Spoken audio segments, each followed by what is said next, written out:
Hey, what's up, Canada and beyond? Welcome back. It is, yes, Friday the 13th, and buckle up and buttercup and grab a stiff one this week. It's going to be a roller coaster ride. And of course, as usual, we have our resident financial whisperer, Mr. Bryce Wade, joining us. And, wow, Bryce, I even myself, I'm kind of sliding in here. I gotta say it, TGIF. This week has been an absolute roller coaster ride. I've literally barely even stopped for a couple of cups of coffee today since like the crack of dawn today, and the world is a dumpster fire on steroids right now. And the more I look around, hoping that somebody's going to tell me our country hasn't just been captured without firing a shot. And I can't find anybody to disagree with me. And so all week this has been brewing here, Bryce, on what the F is going on, and I don't even really truly know where to start from there. So I'll give you a second to digest on that one while I remind everybody to make sure you smash that like and subscribe button. If you aren't following us yet, you should be, and make sure that you give it a share and get this message out there. We're finding that it's up to us together collectively to have these conversations and trigger them. And that is, according to Grok, one of the primary, you know, recommendations and references that What's Up Canada does is it creates thought-provoking conversations and talks about things other people don't want to do. And that's kind of why we have you here, Bryce, with Bankers, Bandits, Bullion, and Bucks. If there is ever a show that I threw a catchphrase out that was more appropriate, somebody's got to show it to me. So, yeah, 100%, man. It's been quite the week. So, since we're talking about Bullion on a regular basis here, let's start with that because we have a new record, as we're probably going to have almost weekly at this point. So I'll just share my screen real quick here so you guys can see. So I use Market Watch to kind of do a general sense of what the market is doing. So 2,600 buckaroos. That's Canadian pesos for all the Americans out there, right? Sorry, this is American dollars. This isn't Canadian pesos. So Canadian pesos like 3,500 bucks for an ounce of gold now. And why this is important is we've seen a steady but significant increase in the price of gold. And what this is a barometer of what's happening in the economy. When gold goes down, generally you're investing in other stuff. Stuff is really going well because nobody's worried about protecting their wealth. And for gold to be at this level, you have to understand that there has been trillions of dollars that have moved into precious metals in the last years, right? In the last few years. So we're seeing a absolutely massive amounts of money move into gold for it to move this much. And it moved 1% yesterday and it moved 1% today. So now we're up over 2,600, and you'll notice here that it went kind of up significantly on Thursday. So what happened on Thursday? Putin yesterday said that because of the U.S. and the U.K. essentially greenlighting Ukraine to fire cruise missiles that could be nuclear tipped into Russia and specifically at Moscow, is he basically made what do you call it? A press release. He's doing an interview that said, "If you guys do this, we are at war, and if you are at war with us, we'll take steps accordingly." And so what we're basically at the delineation point somewhere soon is the actual war with Russia that we're already in, but it's been unofficial and kind of a proxy war and a bunch of political bullshit and whatever nonsense. But at some point soon, it's going to be a shot by NATO directly to Russia, and it's actual full-on war with Russia in World War III, right? No more beating around the bush, no more like, oh, it's kind of happening in the background, which it is, right? It's going to be full war, right? And you got to question, and the reason I bring it up like this, you have to question who and why thinks this is a good idea. Because what it basically boils down to is the resources in the Donbass. So the West doesn't want Russia to have that. Russia obviously wants to have them because they need it for their economy, right? And so it's the disconnect of the East versus West. So this is a proxy war for kind of the future of humanity, where the Western oligarchs or the Eastern authoritarians are going to seize power one way or the other, right? I don't particularly like either of these sides, but you have to remember that we're all living in this society together. It's not like we're in a vacuum here. So this is going to affect us. It's already affecting us. It boils down to the conflicting interests of two extremely polar opposite military industrial complexes. Very, yeah, exactly. That's a good way to say that. And the bankers that fund them both. And this is where, this is the wash, rinse, repeat. There's the Ukraine conflict is it's there's so many different lenses to look at it, but at the end of the day, it's turning into a conflict of desperation, exactly as the collapse of the last Reich regime. And they're losing 10 villages a day, and desperation, that was the mustache guy's trademark towards the end, and unleashing so many of the technological advancements.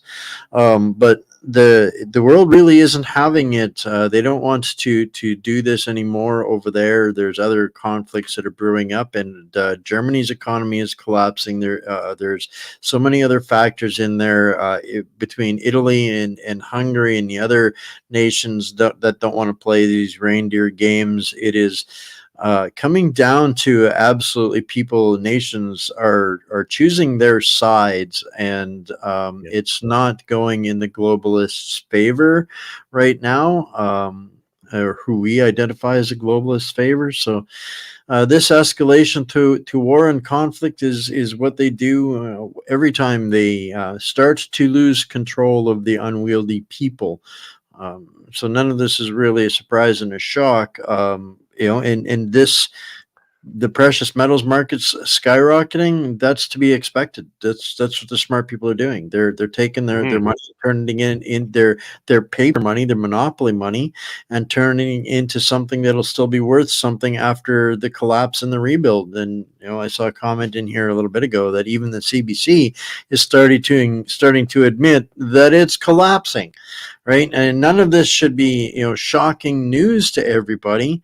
And the fact that these meat muppets in the what I think I coined a new term in last night's show, calling them swamp zombies in Ottawa, are and I love this phrase from Celtic Canutt. They're fighting over the steering wheel of the bus while we're locked in the trunk going over the cliff. Just doesn't get any better than that. So that's, again, there's a bazillion different directions and reasons to understand the price, the value of the precious metals. I'm seeing it every day. What I'm extremely concerned with at this point, though, is the reasons, some other less conspicuous reasons that are going to be driving this. And to me, that is the literal coup of Canada. And I've been harping about that all week, looking at it. Even by definition, this Liberal appointment in Canada is absolutely textbook coup. While everybody was watching the, Kamala, Kamala, Kamala, Camula, Kamala, Mao, Mao, Mao, Mao, Mao, Mao. Keep Alf away from Springfield. Mao, meow, meow. But yeah, no. To get serious on this, this unelected foreign representative of multinational other entities, again, multinational corporations involving other countries, foreign bodies, the head of the World Economic Forum Climate Implementation Program, the leader of the ESG DEI agenda. This guy is now suddenly appointed to steer the governing party of Canada without any due process, oversight, accountability. Tell me, please, somebody out there explain to me how Canada was not just captured by the World Economic Forum. Oh, and he's also on the board of directors for Bloomberg. Tell me how Canada didn't just get officially captured by foreign entities and rail on about 11 compromised CCP agents. That, everybody look there. Yeah, well, I mean, in my mind, we've kind of been captured for a while because Trudeau's been in power, and we have Chrystia Freeland, like somebody on the board of trustees for the WEF that has been directing us, and she actually let slip this week that Carney's been advising her for years. So we've already had this idiot's policies here for years, right? Like the level of delusion that these people hold in their head, and I argue with them, and I'll actually show you. I argue with these people every day because I'm so sick and tired of listening to morons tell me lies as they call me a racist and a transphobe and all these other dumb shit that have nothing to do with the arguments at hand and can't defend their positions at all anyway. Like I've way passed out enough with these idiots, right? And I'm already the type of person that I'm like, if you say some stupid shit to me, I'm not just be like, yeah, sounds good, bro, and then be silent about it. Not my style of game, bro. And so I argue with these people every day because I'm like, how can you, as an adult that supposedly does math, think that the carbon tax is good for anything? Literally the only way that you can think that this is good for Canada is if you don't do math and you don't care about the implications of what's happening with the money. Because you can't be like, hey, I'm going to give you a bunch of money and you're supposed to go do something with it, and you don't do any of those things that you're supposed to do with it, and then just put it in your pocket. That's insane. But that's what the carbon tax is. Like we don't know where it goes. We don't know how much is collected. We don't know what it's been deployed on. We don't know if it's been given to insiders like everything else has. And there's no way to even measure what they're doing is effective or not because we have no data on anything. It's the most insane government thing I've ever seen. And everybody's just like, yeah, carbon tax, bro. and like this week, actually, David Eby, he got blasted for switching, for flip-flopping on it. He's like, well, if the federal government gets rid of it, we will too. I'm like, we in BC have had this for the longest time since, what the hell is that guy's name? The guy before Christy Clark. What was that guy's name? I can't remember his name, but whatever his name was, the premier of BC. That's when we got the carbon tax. We're talking like 15 years ago. And all of this time, we have all of this data to show, hey, we've been paying this carbon tax for this amount of time. Okay, what are our results? Literally zero. They haven't said anything. They haven't done anything. And we've had cities and towns in BC burned down when, like, so if we were going to be legit about it, like, hey, we're going to take some money to protect our cities. Okay. I mean, I can get behind that. If maybe we have a fire break around all of our cities so they don't burn down. Okay. Yeah, thank you, Campbell. Yeah, Gordon Campbell. That's right. Thank you. And so if we were doing something valuable with this money, look, I'm not an evil person. Okay, I'll give you some of my money so everybody can be detected or be protected. That's reasonable. But nothing, literally nothing has happened. With these governing crime syndicates, it's like every time they stick the fork in the electric socket and fry their hair, they come up with a fancy new word for a tax to cover up, or a fancy new word salad to wrap up communism in a new tax. And you should do it to save grandma, or in some cases, or your kids in other cases, or whatever the case might be. And you speak from a lens of British Columbia, and I completely understand it.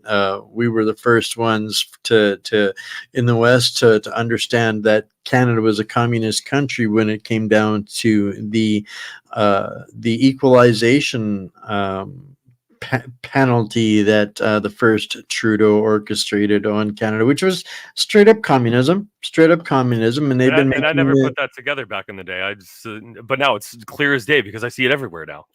Right, and that was our point as well. So this is where the deep-seated anger rises in the West is from, we talk to people all the time that have survived other communist nations. We'll call them that.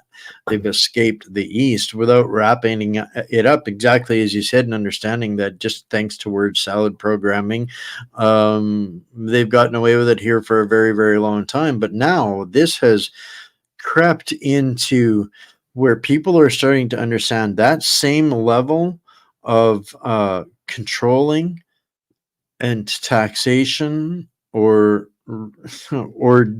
disposal of that extreme Maoist totalitarian level of governance is on the horizon right here, right now in Canada, with the tokenization of every blade of grass, every cow's tooth, every horse's fart, every chicken's wing, every every blade of your radish and turnip. The government is in every everything that you eat, everything that you consume, everything that you think, under this bill C-293. I'll tell you what, Bryce, this thing is the most absolute aberration.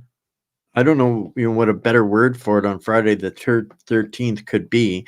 This is the most heinous, insulting, overreaching assembly of words in the English vocabulary ever put together on a piece of paper and regurgitated as something that we should pass as law in our country. I'll tell you what, this bill is the end of everything we know it as. Know and think of in Canada. That's why we have the Carney coup, the WEF pulling this Carney coup. They need to control every blade of grass that we grow. This is the 15-minute cities, the overreaching and criminalization justification for everything that we will disagree with, and they know we will disagree with it, and combine that with Bill C-63 and the Senate being immovably stacked for life until these people drop dead. The Liberal appointees, which are 80% for under Trudeau's control of that, I mean, they're sold out. They are those people. They supersede any level of governance. How can Canada's society get through all of this? I mean, this is such a dark picture to me right now. I really don't know how to digest it other than, lock down, batten the hatches, make sure you got grub in the fridge, because things are going to get a whole lot stupider real quick. Oh, I think we lost Bryce. Just when I finally take a breath.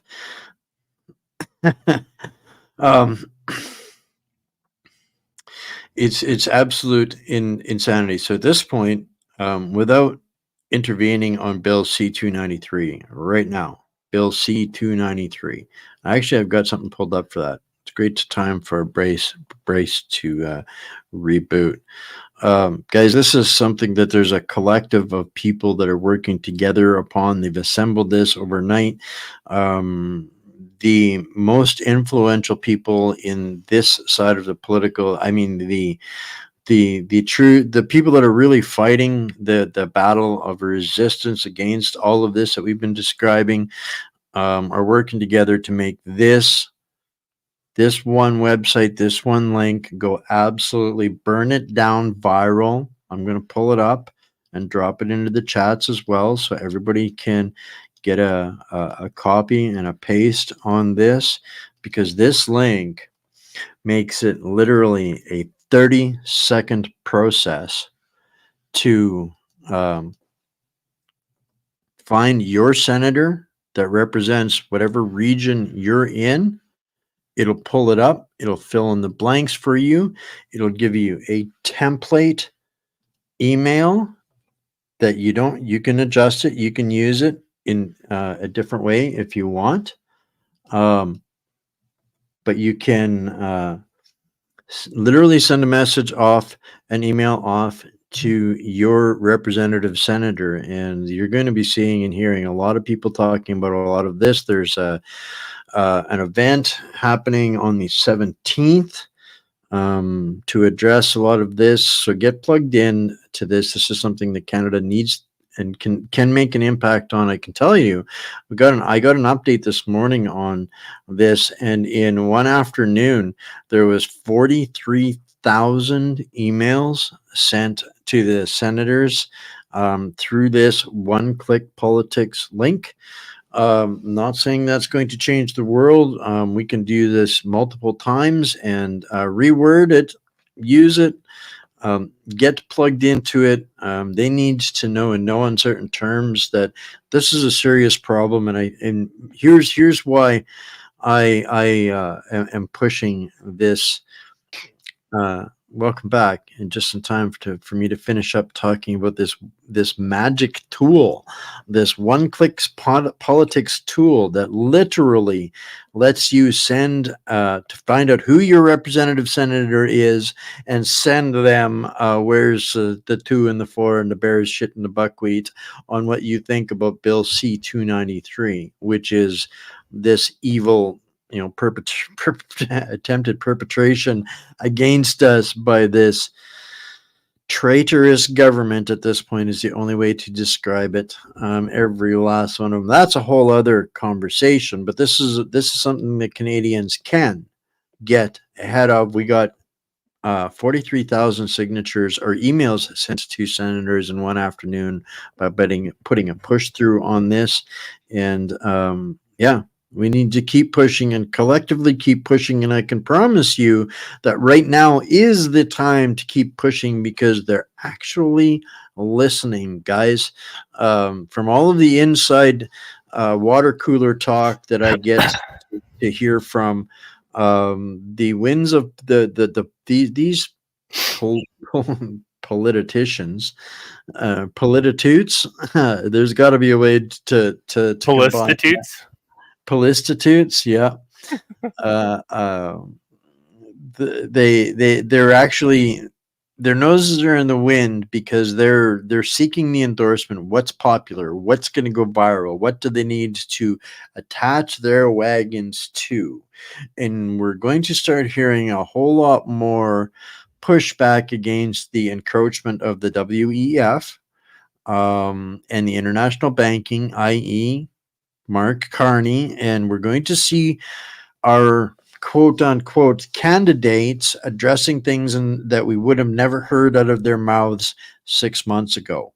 And I want to congratulate everybody for all of that, because that is them getting sucked along and realizing if they want to get ahead and continue to have that seat at the political trough, they have to start addressing some of the things we're talking about. So this massive campaign's going on across Canada right now with everybody that does this talking headspace thing, talking about with this bill and what's going on, and bringing it not just to Canadians' attention, but to the world. And it is really wreaking havoc, I think, and panic in the young global rats. Young global leaders that are sinking the ship that Mr. Klaus Schwab had to send the fixer in, i.e. Mark Carney, to make sure that the trajectory keeps going. So that's me ranting while you were away and back and closing off for you. Yeah. Sorry, my computer restarted unannounced and unneeded. So I post on this stuff every day, and I actually posted when Carney made his announcement. So I'll just share briefly here so you can see, because I think to your point is that when things are going badly and when you're pre-election, that's the only time politicians listen, and that's the only time they're going to change anything, right? And yesterday, sorry? We played this clip last night, yep. Yeah. And so this was my response to it, right? The carbon tax and all their moronic deindustrialization, because that's what all of these economic policies. So put aside for a second what they ideologically mean. What are they effectively doing, right? That's the real question. What is this policy? How does that show up in reality for us, the citizens, right? And what carbon tax and all these other moronic far left climate policies are, they're not to protect the environment. They don't do that. What they are for is to deindustrialize the West. That's why Germany's economy is collapsing. That's why Sri Lanka collapsed. That's why they were trying to collapse the Netherlands, which is the breadbasket of Europe. That's why they're doing the same to us, and that's why they're trying to do the same to the States. They don't want the West, the collective West, to have the industrial capacity to fight for themselves, and more importantly, be self-sufficient. That is the whole reason that this is happening. Because if I can create the stuff that I need, I don't need your bullshit from the other side of the planet. And that's why, and if you'll remember back, everybody that's older here, which most of us probably are, is that you can remember back to, oh, globalization is going to be so amazing, and we're just going to get all of the amazing things from all the way around the world. It's a straight up lie. Now that the US is not working in this direction anymore, because they're going back to protectionist policies, as we are, as we should, because why would I want this absolute trash from China that they're forcing on us through with the likes of EVs, right? We can produce all of the vehicles that we need here. We don't need your garbage, dangerous EVs from China that is not in our benefit. We don't need that. We don't need it, right?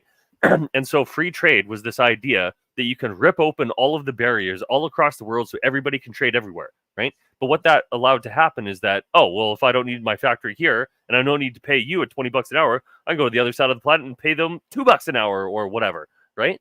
And so you had these massive amounts of international companies go to the East and set up shop there. And that was the deindustrialization of the West. That's what happened in globalization. And so now that people are getting wise to the game, be like, yo, this didn't do what you guys said it was going to do. Why am I so poor? Why is everything so broken? Why are these idiots coming from the other side of the planet? Why don't have the jobs here to support my own people? Like, everything about everything that's happening, if you just do the math, it's stupid, right? And that's kind of what I post this a lot sometimes, which is I can't really bring it up properly. Whatever, you can zoom in and read it. Is this easier to see? I can't really. Okay, there we go. Yeah, there we go. So more or less, but this one. So what this shows on the right here.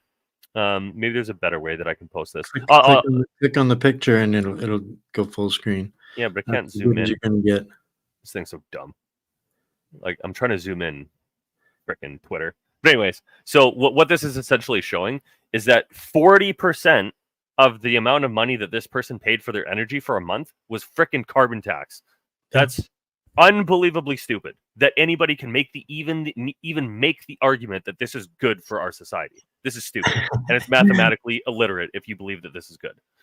This I've been calling the Liberal Party the manufactured destabilization team since they came into power. That's they're here to absolutely demolish the country through idiocracy. I wanted to, before we get too far down in the comments, I wanted to actually answer this question for Karen Moore. How could senators think any Canadian think we would be happy with this bill? You know what, Karen? And they didn't think Canadians would ever really hear or care about this bill. And that, through that apathy and that desperation and that feeling that people, there's nothing I can do, that is how these bills get through. And these clowns are cowards, and they'll put it through if they think they can get away with it. And if we rise as a and engage the court of public opinion and step up and do our judicial duty and rise in strength and numbers peacefully, that's the only way that they're going to take notice. If we expect the police to do something about it, not going to happen. Civil disobedience, violence is not going to change a thing except justify even worse things that they might want to do with that. But at the end of the day, the thing that they fear most is from the bottom up having their asses replaced. Mm-hmm. And localism. Yeah, is the answer to globalism. Absolutely. You're supposed to have a representative in your community that represents you. If they don't represent you, remove them, right? And I say this a lot. And I went to a I was gonna. It's happening. I get so much good stuff to tell you guys. It's coming. Amnesty next week is going to be a big week of announcements. Been working hard. Yeah. and it's because of stuff like you and me talking about it that we like so many people, and I hear this all the time. So what I was going to say is I went to a Conservative Party event yesterday, and I've said before, I don't care what your political affiliations are, you basically have to be in two camps like right now if you're not a lunatic far left, suicidal moron, right? So if you believe that our society is good and we want to protect it, you can't support the Liberals and you can't support the NDP because these are the idiots that are destroying it, right? So if you accept that, right, that these people are destroying it, there's really only two choices that you have. You throw your vote away with PPC and give them notice that, like, hey, I don't support any of you guys, that I want change, true change to some degree, or you support the Conservatives, and even if you disagree with some of their policies and the people, I do. So and let me be clear about that, I absolutely do. But we're still in a system, and I think the worst decision that you can make is saying that no matter what I do, nothing will make an effect and I'm not going to participate. Because what that does is cedes all of the territory, which is our government, to the people that are trying to destroy it, right? And I've argued with lots of people for a long time. And my mom actually a long time ago made a good point. If you don't vote, you can't complain about it, right? And there's an argument to be made that, like, if I vote, I support something, and I'm giving them the power that they need to enslave us. I get that. But you have to take it a step further at that point and be like, hey, I'm going to get into the game and be like, this is bullshit and this is why. Because that's what I did, right? I've complained about this my whole life, and I'm like, that's it. I've had enough. I'm not going to let these idiots dictate moronic nonsense to me without being pushed back on. Well, just before you don't leave, Leanne, because it's the exact same problem in the UK as what we have here in Canada. 100%. Exactly the same problem, the same swamp zombies. Your guys' Piers Starmer is the equivalent of our Mark Carney being brought in at the behest of HMS Titanic, WEF, Fourth Reich, to right the ship and keep them on track for the Great Reset. So very, very, very much the same problem. But I do have to address the way you address one statement there, and in all due respect, as a journalist, I agree. Here's my quandary. You can't take half of the stick of stolen bubblegum and let the the guy that stole it be the only culprit, right? So to me, I don't consider a vote for Max a wasted or thrown away vote any more than I see a vote for the Conservatives or the Liberals thrown away as a wasted vote. When the criminals control the entire system in the game and it's rigged, there is at this point no point. There is no relevance. So it's redundant and divisive to even describe it as. And this is why I keep going back to the Senate. It doesn't matter. Here's my point. If Max got into power with 245 seats, he would not be able to change anything in Canada under the system that we have, with the Senate that we have, for as long as those swamp creatures might live. Whether it's Pierre, whether it's Max, it's absolutely irrelevant at this point what people want to describe as far as for voting, unless they are agreeing to removal of this completely undemocratic governance at multiple levels, both the Senate and with Mark Carney. This is where, if people are willing to have a talk about foreign infiltration and treason, it's not just the 11. They're wrapping it up and selling it to us in every other sphere. So at this point,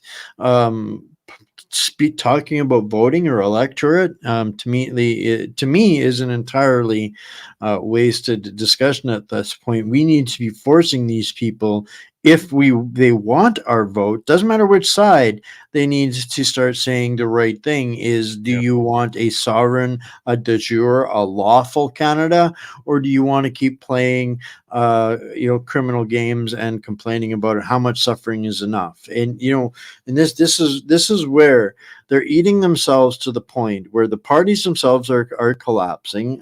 It doesn't matter which tribe of politics you subscribe to, even if you're conservative and freedom, it still comes up between Pierre. Now, at least he's calling out the WEF and Mark Carney as being a globalist. He's not calling him the leader of a coup, which he should be as official opposition. That's what, if he wants to speak for me, that's what he should be calling this, is unelected foreign entity. How is this guy getting power in Canada? And he's got, so he's addressing that at least. So it's a step in the right direction for political voice, but it needs to go a step further in understanding that not only what does Mark Carney represent? Not just a carbon tax. What else comes wrapped up with that? And that's Bill C-293 and the Paris Agreement. And this is where the divide comes in when you start looking at who signed on the bottom line. It's kind of the Kamala thing.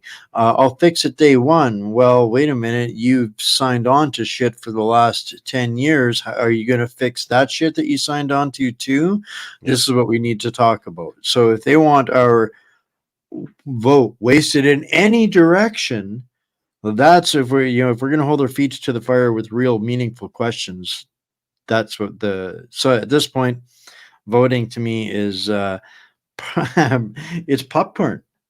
I mean, yeah, this is definitely an area that we disagree on a little bit, but I come from like a strategic voting perspective, and kind of the underlying thought behind that is the only other choice is revolution, bro. So if voting doesn't work, there's really only one. Well, there's two options after that. It is submission to whatever's happening, or we fighting about it, bro, because you're treasoning me, right? And so I would much prefer to fix these problems in our society through nonviolence and us upgrading 100%. Our system so these idiots can't screw us over anymore.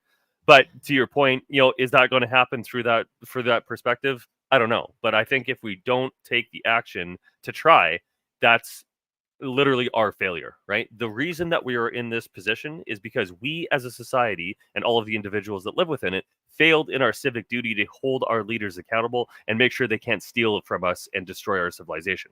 So that's on us, nobody else. And so I'm trying to make up for lost time. It's that snap realization that our realities have been shattered because we're just figuring out the chicanery and tomfoolery and the word salads and the gobbledygooks that have gotten us in this mess. And yes, you're 100% correct. It is our duty, our time, our responsibility at this point, but this has been a long time generational, so we're not the only ones. We didn't just drop the ball. The ball was scrambling around on the floor for a very long time, muddy and mucky, before anybody realized that what the ball really was. So it's about fixing it where we're at and understanding that, now that there's a bunch of us looking at it, there's got to be a better way, and there is absolutely better ways. There's different ways to do this, and I promise you this, more than anything, this is why I want to have these discussions before we end up in a situation of violence. We have to be able to have discourse of subjects and conversations that we don't necessarily agree with, so that we can avoid those things, because the last thing that people have is violence, and that's the last thing in the world that I want to see. And when I see from a 30,000 foot view, what is the Bloc Québécois leader's name? I can never remember his name. Yves, Jacques. And I don't want to get smoked with slander. I want to make sure that I get the name right when I speak about this guy. But he uttered the threats, the threat that I've been trying to warn people about, and just from an educational perspective, because if I'm going to do my job as a journalist, I can't be sold out to one side or the other. I have to be sold out to the truth, right? And that's serving the people the truth the best I can. So the more crime that I uncover and expose about this, it's about educating the people, not telling them or swaying them what to do. Hey, Blanchard. Blanchette. Yeah. He said that,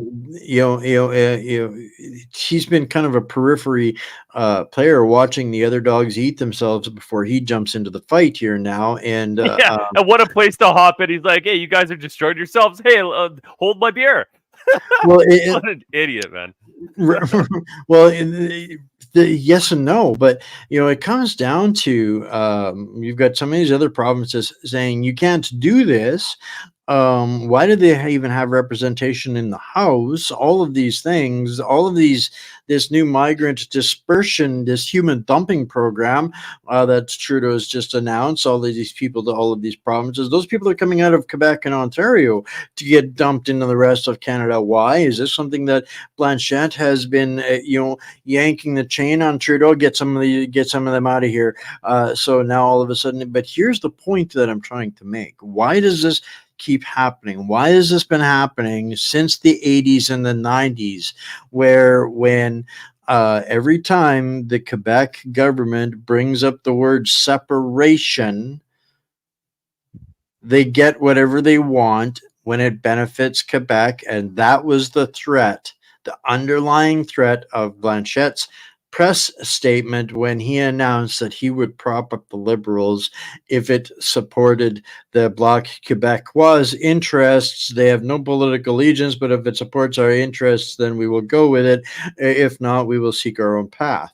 And that little innuendo is the same innuendo that Trudeau used when he talks about why Quebec gets this, that, or the other thing. He dismisses it as the Quebec problem, quote unquote. What they have in the bank is they have a government representing the people that understands how to extort the criminals.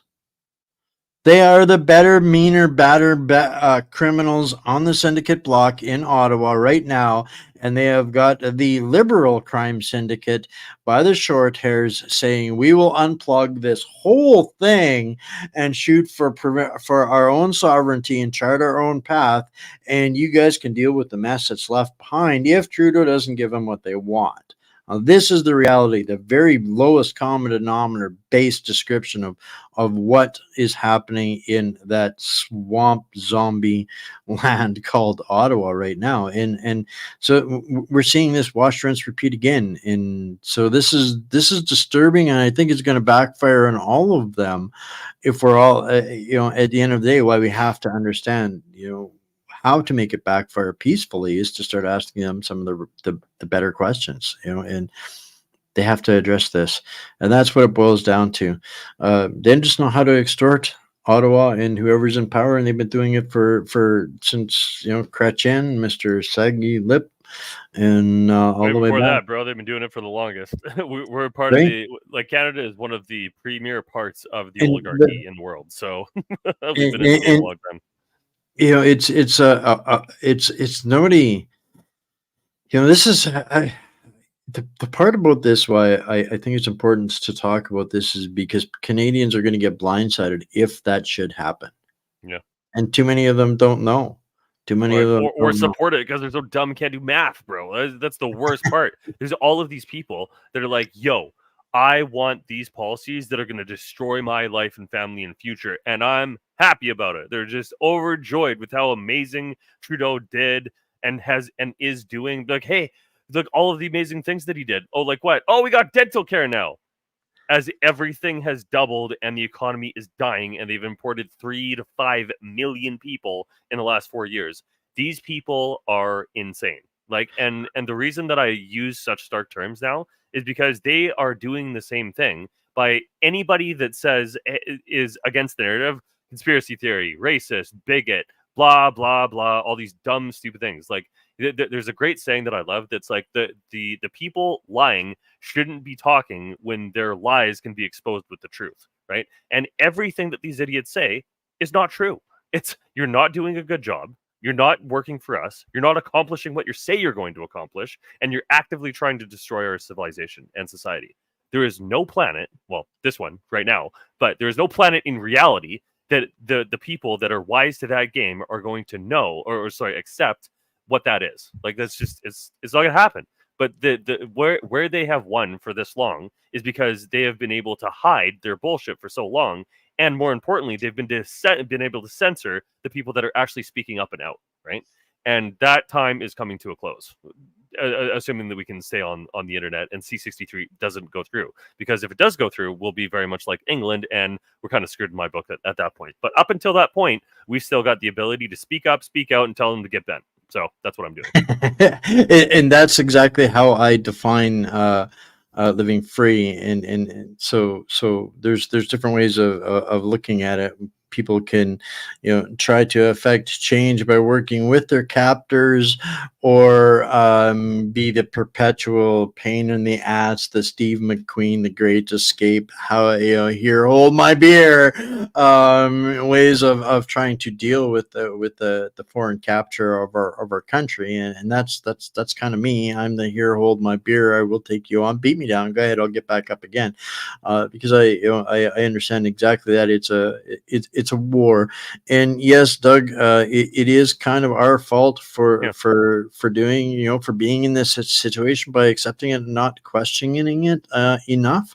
But a great part of that was the institutionalization of everything. And there's been a lot of things that have been the same. And you guys are in a real poor mess over there in the UK, and I work with some people on a regular basis. But I got a meme here that I wanted to bring up, make a point out of, because at this point here right now, when you look at who's actually working, with a 42% increase in bureaucracy, that's a lot of jobs, a lot of placements, a lot of government, a lot of agency, a lot of people. I think there's something, 300,000 employees in the public-private sector. And those are the people that are driving the yay, hooray bus, because they are surviving off of working with the Borg. Literally the Borg. It is literally the Borg. They are plugged into it. And what we're fighting for, and this is a post by Zuby. I brought this up yesterday, and it's so relevant. It keeps coming up in conversation today. What are we up against? The people that we're up against, they want you to be godless, sexless, genderless, childless, depressed, anxious, afraid, fat, drug addicted, lonely, physically weak, mentally weak, in debt, isolated, living in a pod, eating bugs, and dependent on the state for everything. And the people that we oppose are already there. Those are the group of people.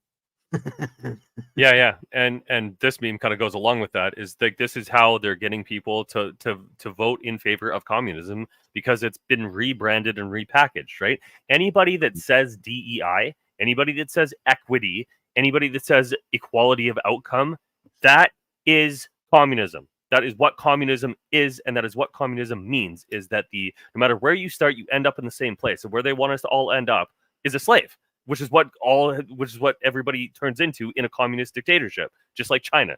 Every company in China, every citizen of China, regardless of where they are on the planet, is a citizen of the Chinese Communist Party. That's how they view it, and that is in practice how it works. So every company in China has a cadre, a specific group of people that is created within the company to be a rat, essentially, on whatever's happening in the company, and send that information to the Communist Party. That's what every DEI position in corporate America is. They model, it's the exact same model, it's the exact same purpose, and it's the exact same result. You said something wrong, get the hell out, and you're never going to work here or anywhere else in my connection of companies ever again. That is the reason that this is happening, and this is the ultimate goal, which is the removal of your personal property, the ability for you to work and transact on your own, and be totally reliant on the government for absolutely everything. Right? I can't stand it. That's Bill C-293 in a nutshell. And when it comes to Captain DEI ESG communism, Mark Carney is the go-to guy on selling that as a good business decision. Sylvie, it's not an easy solution. It's going to take people to embrace and understand how nations take control of their own future and destiny. Talking about what America did. We talk about here sometimes. I haven't really done an in depth on what we talk about Iceland a lot, what they did when they jailed the bankers and seated a new constitution. And Barbados is going through the process right now. I don't have an update on how that's going, but their process is removing the monarchy. Every nation has the right at some point to determine their own future destiny. That's Article 2 in the UN Charter of Rights, I think. So that's just the court of public opinion deciding that they want to live by a different set of rules, and those small, ego-driven, narcissistic, psychopathic maniacs that are the current swamp zombies. I love that term. I think I'm going to make a T-shirt out of that. It's a good one. It is a good one. And kind of on that point, so there's a couple of people here that have said, like you can't vote in criminals, right? Good point. I agree with you. And Danielle Smith, which is why I have her up here, last week or the week before said something unbelievably stupid, which is that she wants to double the amount of population in Alberta in a time where everybody's pissed about immigration. Like, what? But to her credit, today or yesterday, I think it was today. No, it was today. She came out against all of the asylum that Mark Miller, the moron that he is, wants to push on all of the other provinces. She's like, ain't happening. We're done. So finally, I mean, somebody has the gumption and the ability to be like, hey, we're, no more. Like there's a line somewhere. Like somebody has put a line in the sand somewhere, which thank God, right? But I mean, 1 out of 12. Like, where are all the other premiers? Where are all the other people that are supposed to represent us that are silent on this? Like, Trudeau today finally mentioned something about World War III. And what did he say? We're going to war. It's like we're off the charts with the amount of stupidity that our leaders portray on a daily basis. Like, our military is destroyed. Like, the stuff doesn't work. And we're gonna fight Russia. What? Like, these people are insane, man. They absolutely are, and that whole Daniel Smith and the immigration migration saga, that's the hot water that a failure to communicate can get you into. Because her beef was when she was not being clear enough, and I'm not defending Daniel Smith when what I'm saying next. It's just that I've been trying to get a deeper understanding of that, because that was my buddy Sean's podcast. Sean Newman. Yeah. It was on his podcast. And he's a good buddy of mine. He's one of the best guys, and it was one of those things that kind of happened unexpectedly, because it was a moment that was spoken in candor without context and broader definition. And Daniel Smith is accepting of the financial benefits of a growing population, but she was trying to define that by some of the more traditional standards of what are they bringing to the table if they're coming to Alberta to live. So she didn't Such a want basic question. Are you going to be a benefit to us or not? And yes, so that's the context that she was speaking from initially, and now it's gone completely sideways, and now it seems like she's all over the map and all of that. But this is where the micro and the minutia of the rage baiting and the hate recruiting that is going on out there is off the freaking hook by everybody that's got a voice or a reach. And so many things get blown away in context. And like you said, that's not defending Danielle Smith, but it's, if we're going to criticize her, let's be accurate on what we're criticizing her for in the correct context. And the same goes for all of these, meat muppets or swamp zombies all the way up. I'm not saying 100% of them are corrupt and crooks, but they have to be clear, and we also have to be clear if we expect to hold them to account on clarity. That makes sense. Yeah, it does. And to your point, I think that the amount of vitriol that they are getting because of all these moronic policies and people that are like, yo, there's a great meme that I saw that was like, hey, you're taking my family, you're taking my job, you're taking my money, you're taking my stuff. At a certain point, I don't have anything left to lose, bro. And that means that you're the problem. And if I think that you are the person that's stealing all my shit from me, that means screw you, right? And I think a lot more people are starting to get to that point because they can't afford freaking groceries. I don't even know how many so many people are even living when you have a 1 bedroom that's $2,000 a month. That is almost inconceivable when the minimum wage or whatever is $15 an hour. You literally cannot live on that, right? And this is obviously all intentional, but like it's finally starting to affect the people that don't want to think about all of this, right? They're like, I just want to have my good times. I just want to do my thing. I want to have my hobby, my job. Like, I just want to live my life. I don't want to think about politics. I don't want to be sad. I don't want to be mad. I want to do stuff. I just want to be, right? And it's finally starting to affect those people. And when you have people that are like they're just in this bubble and that bubble gets shattered, it's a very like what's the word, jarring experience to be like, wow, the world that I lived in isn't the world that I live in now, right? And I had that experience at the beginning of COVID where I was like, okay, the truckers are going to do something and like these guys will back off because we've got a democracy. Boom, we don't have a democracy anymore. Like, oh, we don't have a democracy anymore. Okay, well, I guess it's a war then. Like, you know what I mean? Like at a certain point, you have to take the responsibility. Be like, nobody else is going to do this, and even if I think that somebody else is going to do something about it, I have to make sure that I'm a part of the solution because I don't know if they're actually going to achieve it, even if they're going to do something about it, right? And when everybody gets together and says, "Yo, this one problem." We all have to be a part of the solution here and screw this one problem, right? That problem is our political system, right? We have the luxury in the West to have the idea that we have a voice and a vote, right? That is a powerful thought process because a lot of people in the East don't think that at all. They're like, yeah, I'm here and I keep my head down and I shut the hell up and hopefully they don't look at me and I can just live my life in peace, right? That's what they hope. That's how they work, right? That's why they want, well, I won't go there. But anyway, my point is that when you have a whole bunch of people that know I have a voice and I can do something about it, and then you try to take that away from them, eventually they're gonna be like, well, I better use my voice and I better do something about it before I lose the ability. And I've been in that mode for a few years now. I'm like, listen, I gotta say something, I gotta do something before I lose the ability completely. Because all of the people, and I was thinking about this the other day actually, because when I was in high school, right, I went to Burnaby South, right? Great school because it was one of the schools in the Lower Mainland here that it was one of the schools that was in the war, right? So there was a group of people. The high school had people that were in World War II, right? And we had a couple of veterans that would regularly come in every year for Remembrance Day, and they would talk about their experiences. There's one old guy that was a captain or something, whatever he was, right? And the first year that I was there in grade 8, he had like 7 of his buddies that were still alive. The next year, there was 2, like him and 2 other people. In the third year, so this is my grade 10, it was only him.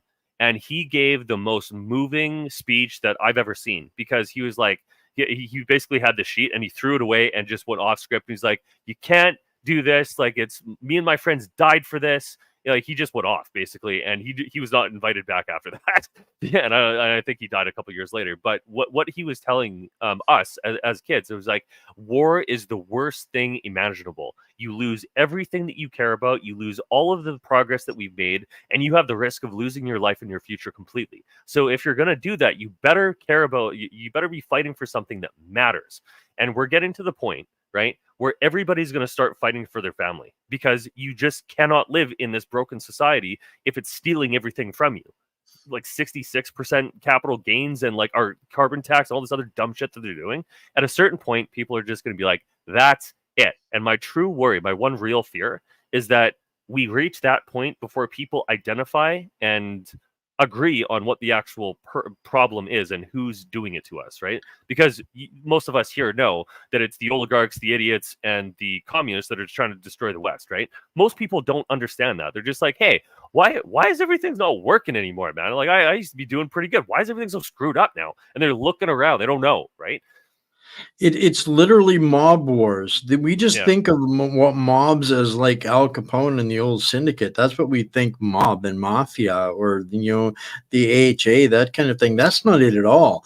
Every one of those mobs and syndicates, the oldest surviving ones to the newest, have embraced technology and the ability to capture governments. And this is kind of where we're at now. And at the end of the day, it has to be the people that will remove the mob through peaceful means. Ideally, the last thing on earth we need is to do it through violence. War is no answer to anything. We don't need to look like Eastern Ukraine.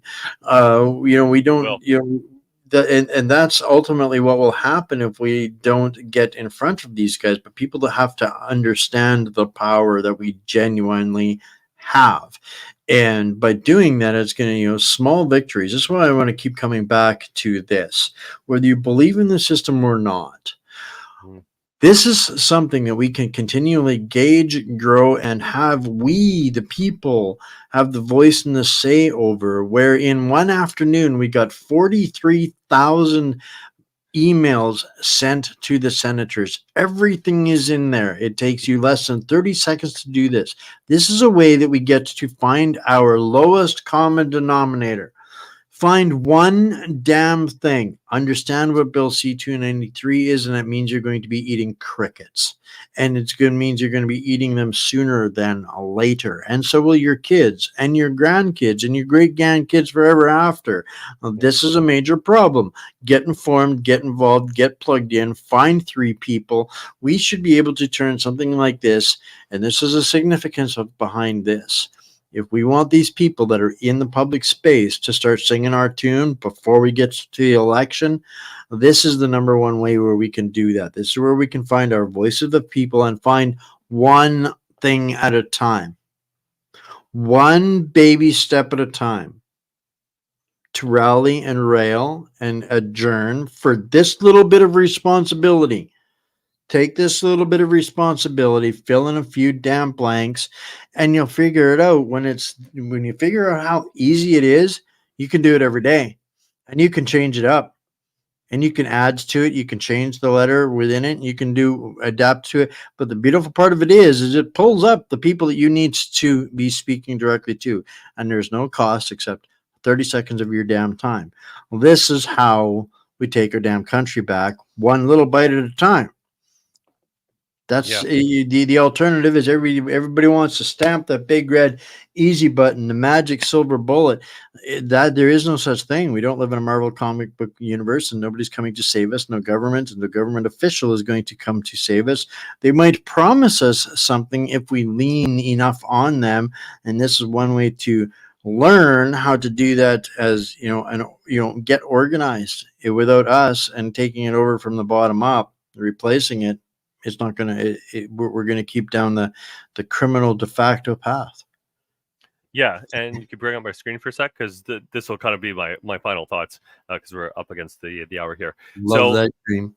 Yeah, and this is so for everybody watching me right now, this is one of my central philosophies. Okay, is that I try to illuminate as much as possible for people, anybody that's willing to listen, the necessity and absolute requirement of your civic duty in a society, right?